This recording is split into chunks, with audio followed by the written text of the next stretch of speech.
What's up guys, NepentheZ here and welcome back to another episode of The Road to Glory. First things first, Cristiano Ronaldo at the club. Of course we picked him up.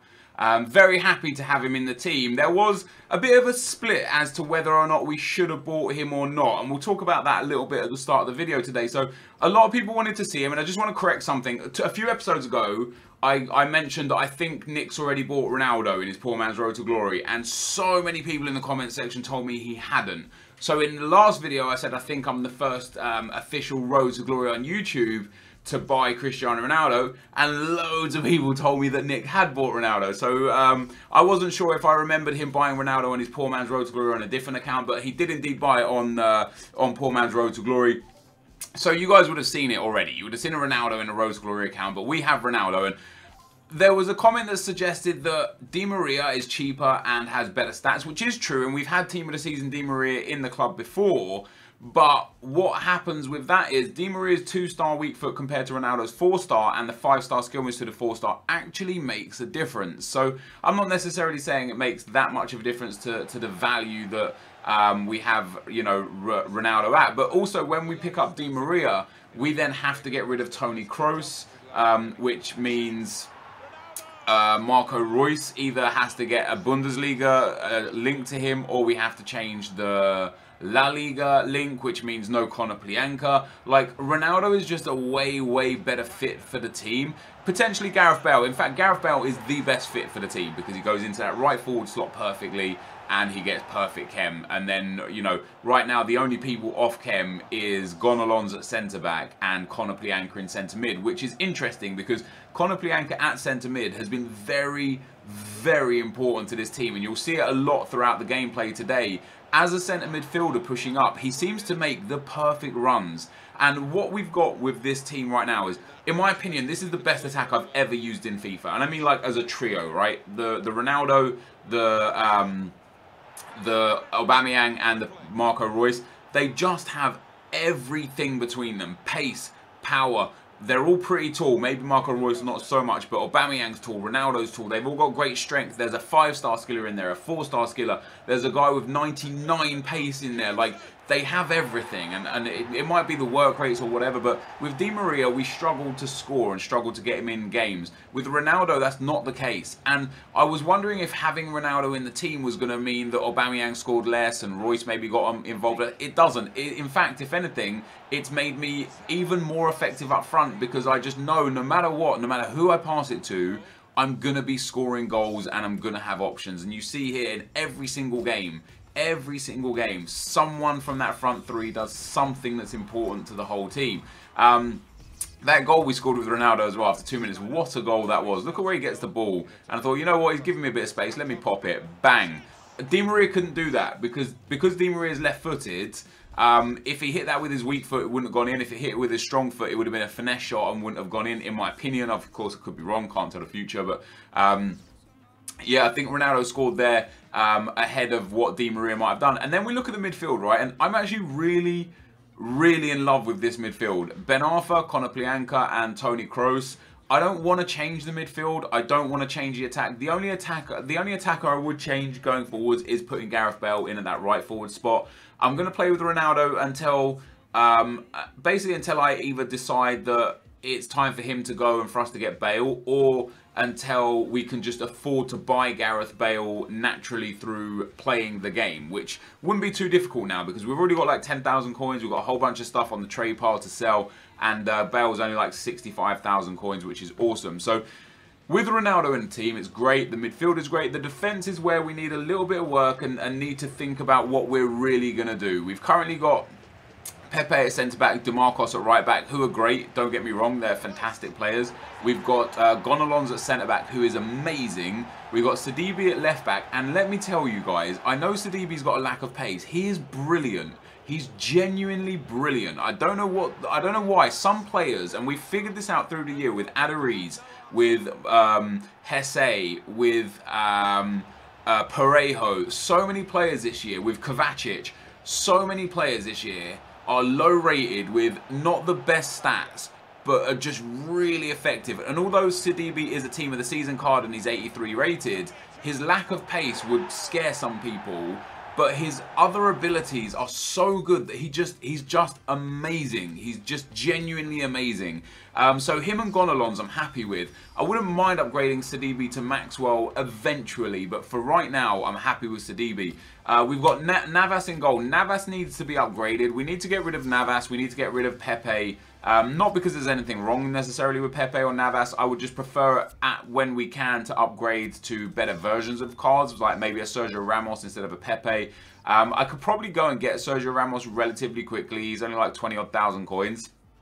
But I think I like the work rates of Pepe more, so I think the next Pepe we'll go for will be an inform Pepe or the I Man of the Match Pepe. Not necessarily his 87, just the 85 first and build slowly up to it. And the same with Keylor Navas. And then at right back, we'll go for Juanfran and Carvajal where possible. And that will pretty much be the complete team. And there's no reason to change that outside of that because they play so well that now's the time with just only a few weeks left to FIFA 17 to just play as many games as we can with these players and try and get as many, goals, assists, games under the belts of the players that we've had for such a limited amount of time. So what we're doing now as well, guys, is we're playing this new tournament.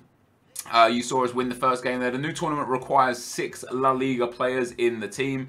And fortunately for us, we have 6 La Liga players in the team anyway, which kind of makes me think that the next tournament is going to be like 6 BPL players or 6 of that player or 6 of this player. I don't know if I'm going to do those tournaments, like the packs. Like as untradables, they're not really worth it. And as I said in the last episode, and somebody said, oh, if you got an untradeable Ronaldo, you'd be happy. Of course, if I got an untradeable Ronaldo, an untradeable Messi, an untradeable Bale, they would be good for us. Any untradeable legend, as long as it was like a really high-end legend, would be great. But ultimately, getting like an untradeable Robert Lewandowski, although he would be good as a super sub, I probably even wouldn't use him as a super sub because I love the players on the field so much that I prefer to boost their stats than anything. So if we did get like that 94 Lewandowski as an untradeable, he wouldn't get much game time. So it'd be pretty pointless, But anyway, we go into the tournament. We go 4-0 up in this game.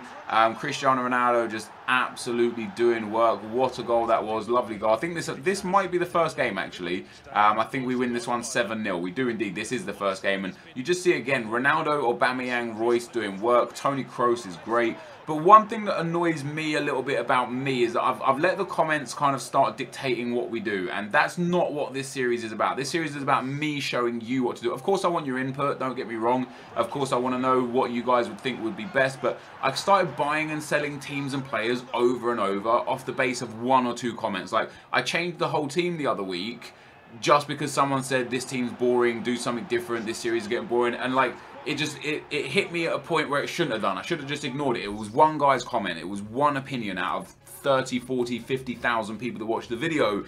And so I sold everything and lost tax, bought a whole load of new stuff, realised that I didn't want to do this, so sold all of that on, lost tax on that and rebought stuff, and I probably lost like 50, 60, 70,000 coins, which is exactly what I explained not to do way earlier on. Of course, we're like at the end of the series now, right? Like the new game's nearly out. It's not a big deal that we lose coins. We've basically got our final team. We've won Division 1. We've done everything with exception of winning the draft, which we actually got to the final in. We've done it once, I think. Maybe we've done it more than once, but we got to the final in the draft on episode 1, I believe.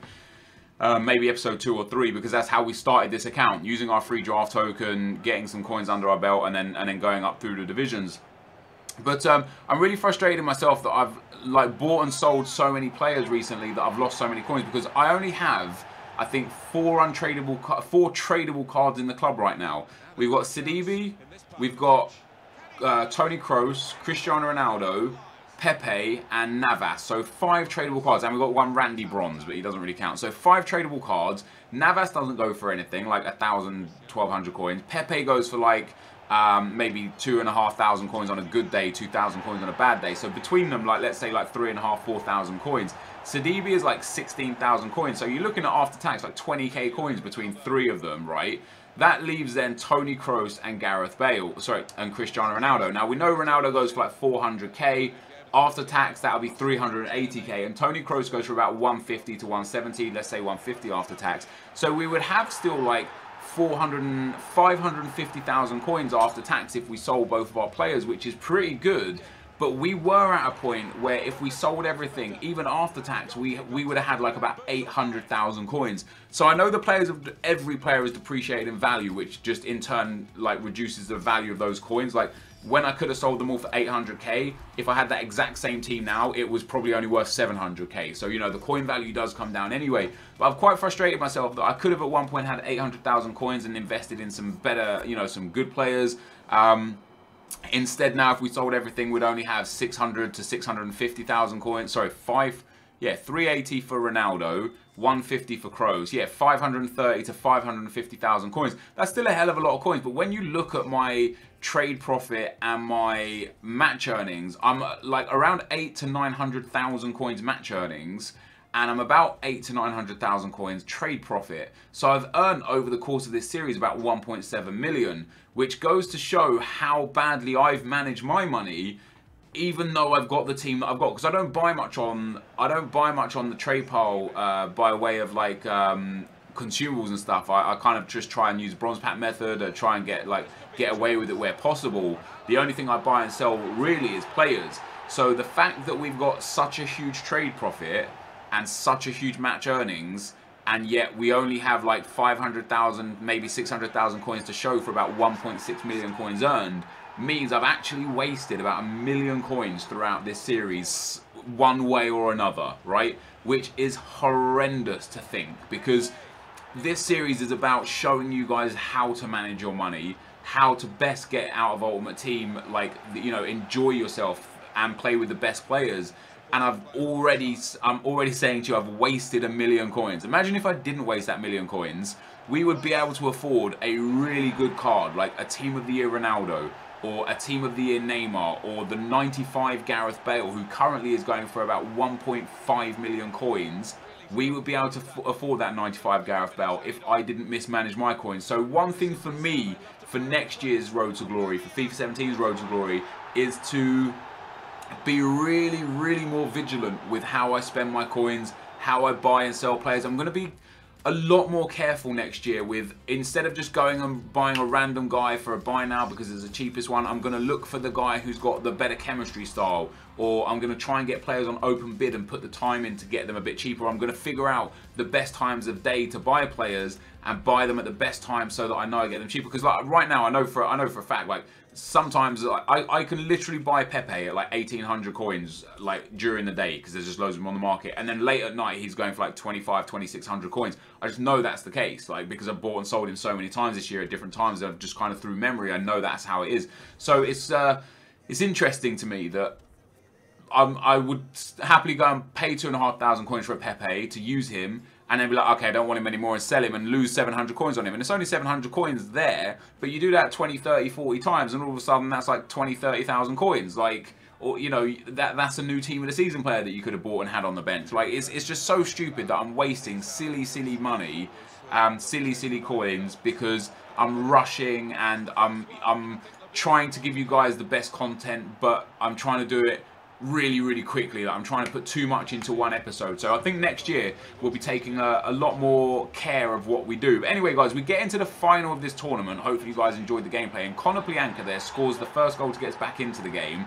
And this was a game where I definitely deserved to win it, right? And you'll see at the final stats as well. And then here we go again. We get the ball in midfield. Yaya Toure has it from my opponent. He gives it away to Marco Reus. And again, like, these players are just so good. Reus into Ben Arfa. Ben Arfa for the run of NepentheZ prods that one home. NepentheZ on his 7 chem or 6 chem or whatever he is in that centre midfield spot wins us this tournament. So we end up winning the tournament. We win the Premium Gold Players Pack. Hopefully we can get something good. Although Keylor Navas got 8 saves for me, they're pretty much long shots. But watch where my shots are from. I've never had a game this bad and only score so late. Look at this, 12 shots, 5 on target. Look at where they're from. 2 of them outside the box, 1 just outside the box, but like literally 10 shots from on the goal. I don't know how his goalkeeper kept saving it. I missed some really, really easy chances, and I was like, oh, it's going to be one of those games, but I fought hard and I tried hard, and I came back and I got the win that I definitely deserved. We sold a couple more players as well from the bronze pack method, and I showed you throughout this episode as well. After every game, I went and showed you the trade pile, and you can see every time I play the game, which is like 20 minutes, 15, 20 minutes, I sold like 2 or 3 items a time. So bronze pack method is effective like that. If you just, you know, you sell a few here, a few there, a few here, a few there, you make some money back. Now we've got a pack. In our pack, it's not too bad. We've got a couple of good players. Vendel there is really good. Agra is a pretty good pull. He'll be nice to have on the bench, load of pace. Fernandinho's not bad. Probably won't use him unless there is like a BPL tournament. And then Tremulinas is a great pull. We don't necessarily need him. I don't think we'll necessarily use him. But for an untradeable player, not too bad at all. But anyway, guys, this is gonna be the end of the video. If you did enjoy it, be sure to leave a like, rating, comment, and subscribe to my channel if you haven't already. But for now, guys, I'm out. Peace.